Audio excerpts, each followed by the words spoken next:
sudah waktunya sekarang pemerintah mengambil sikap tegas terhadap perusahaan-perusahaan yang merusak hutan di hulu Danau Toba gitu loh.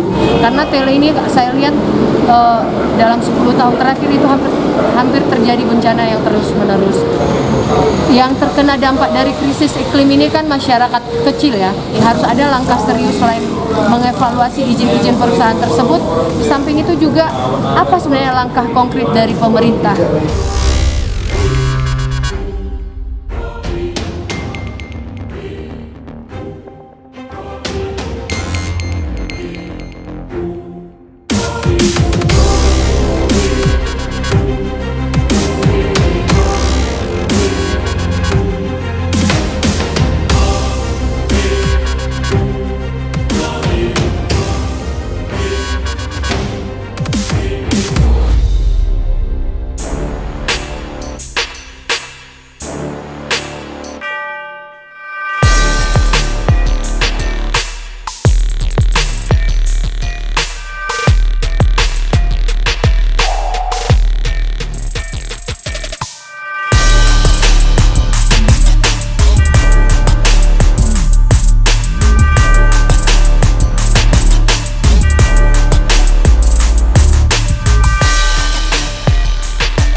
Selamat sore Ibu Delima Silalai, Direktur KSPPM, Kelompok Studi Pengembangan Prakarsa Masyarakat. Selamat sore, Selamat Pak sore. Fernando. Ya, Bu Direktur, ini kan seperti Ibu ketahui bahwa Samosir dilanda bencana. Kita turut berduka dari mulai bencana banjir bandang di Kenegerian Siotang. Ada 3 desa di sana, yang paling parah ada desa Sepermahan, sampai ada sekolah yang tertutup, hampir tertutup 3/4 gedungnya. Nah, kemudian hari Kamis malam, Jumat dini hari, juga ada bencana di Cianjur Mula-Mula. Ada puluhan hektar tanaman warga yang rusak parah dan terancam tidak bisa dipanen. Nah, melihat situasi ini, apa sebenarnya menurut kajian daripada KSPPM selama ini aktif melakukan kajian di kawasan Danau Toba atas bencana yang berulang-ulang terjadi ini? Ya, terima kasih Pak Fernando. Jadi kita sangat prihatin ya terkait dengan banjir bandang yang baru-baru ini terjadi di Siotang dan juga di Cianjur Mula-Mula. Tentu itu tidak terlepas dari kerusakan lingkungan yang terjadi secara masif dan berlangsung lama gitu, dan sudah lama gitu. Nah, dalam 10 tahun terakhir sebenarnya KSPPM mencatat ada sekitar 15 bencana ekologis. Kami menyebutnya bencana ekologis, bukan bencana alam, karena itu adalah akibat dari kerusakan lingkungan yang terjadi gitu. Nah itu pertama karena pertama kami mau mengatakan bahwa krisis iklim itu bukan dongeng gitu loh. Krisis iklim itu nyata. Oleh karena itu semua pihak harus ikut terlibat dalam mengatasi atau melakukan mitigasi dan adaptasi perubahan iklim gitu, supaya krisis iklim yang kita alami sekarang ini tidak semakin parah. Oleh karena itu kita semua harus bersuara. Nah yang kedua terkait dengan kenapa itu terjadi, itu kan menjadi perdebatan, apakah karena cuaca ekstrim atau karena hujan yang datang deras dan berkepanjangan. Nah, kita jangan menutup mata dari kerusakan hutan yang terjadi di Hulu Sihotang dan Hulu Cianjur Mula-Mula. Nah, KSPPM mencatat, dan dari dulu kritik KSPPM bahwa di atas itu ada sekitar 45.000 hektar sampai 60.000 sepertinya konsesi TPL di sana, sebuah perusahaan pulp and paper gitu, wilayah konsesi. Yang dulu itu hutan alam, sekarang berganti menjadi hutan kebun eukaliptus gitu. Nah itu kita nggak bisa menutup mata bahwa bencana itu tidak berdiri sendiri, itu disebabkan oleh kerusakan hutan di atasnya gitu. Jadi menurutku sekarang tidak ada lagi waktu kita untuk misalnya mengatakan bahwa ini karena aktivitas masyarakat yang ada di situ, aktivitas pertanian, tapi kita menutup mata terhadap kerusakan hutan yang ada di atasnya. Oleh karena itu sudah waktunya sekarang pemerintah mengambil sikap tegas terhadap perusahaan-perusahaan yang merusak hutan di hulu Danau Toba gitu loh, di kawasan Danau Toba ini, termasuk di Tele. Karena Tele ini saya lihat dalam 10 tahun terakhir itu hampir terjadi bencana yang terus-menerus. Nah yang berikutnya, yang terkena dampak dari krisis iklim ini kan masyarakat kecil ya.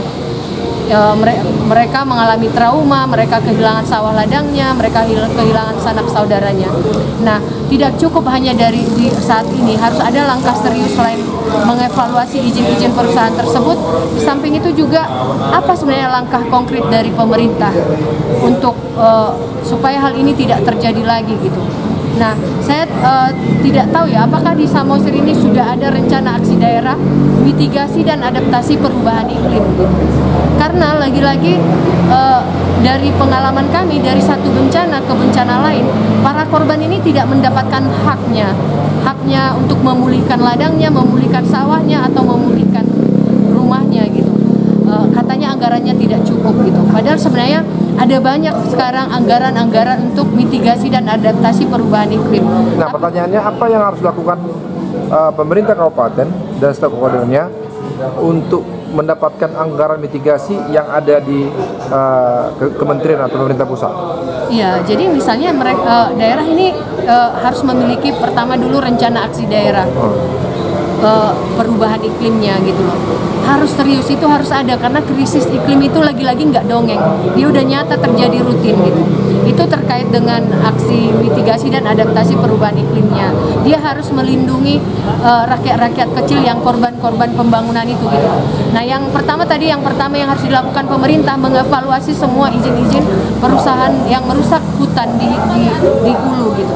Nah yang kedua, memiliki rencana aksi daerah perubahan iklim untuk melindungi para korban-korban ini, dan itu sebenarnya harus dimiliki oleh Kabupaten Samosir, karena kita tahu bahwa Kabupaten Samosir dan kabupaten-kabupaten lain di kawasan Danau Toba itu adalah rentan bencana ekologis karena ada perubahan hutan tropis menjadi hutan monokultur eukaliptus gitu, Pak Fernando. Baik, berarti dengan kata lain, bagaimana pemerintah bisa membantu rakyatnya, Pemkab Samosir harus melakukan rencana aksi mitigasi dan rencana aksi lainnya. Memiliki RAD namanya, rencana aksi daerah. Diajukan ke kementerian apa biasanya? Ya daerah harus memilikinya gitu. Dan biasanya itu ada anggarannya dan bisa mengakses. Sekarang kan kita dari kementerian ini ya? Ada BPDLH, ada banyak lah. Banyak ya? Baik. Sebenarnya. Baik. Nah, kemudian beberapa waktu yang lalu ada klaim juga nih dari PDTPL yang Ibu Direktur tadi tuding melakukan pengerusakan lingkungan di kawasan Tele, itu TPL. Mereka klaim bahwa ini karena perubahan cuaca yang cukup ekstrim. Nah, bahwa tidak ada hubungan dengan apa yang sedang dilakukan mereka. Bagaimana Ibu Delima menanggapi ini? Benar bahwa cuaca ekstrim itu persoalan dunia saat ini. Iya. Tapi cuaca ekstrim yang terjadi di sini tidak berdiri sendiri dari kerusakan hutan yang terjadi. Iya. Jadi misalnya nih, resapan air di hulu Danau Toba itu, jadi resapan airnya saja sudah gundul, Iya. sudah menjadi tanaman monokultur gitu. Iya. Kalau monokultur dia tidak mampu menampung air seperti tanaman endemik seperti itu? Tidak, karena kita kan hutan alam ya, Iya. yang polikultur gitu. Iya. Nah, hutan alam itu jauh lebih mampu Iya. menahan air dan menjadi sumber air kan selama Iya. ini ke Danau Toba gitu. Iya. Nah, sekarang tidak hanya itu, ada penebangan masif juga di atas yang dilakukan oleh perusahaan mereka panen. Iya. Gitu loh. Jadi sebenarnya perusahaan ini juga harus bertanggung jawab terhadap bencana-bencana ekologis yang terjadi di Samosir khususnya.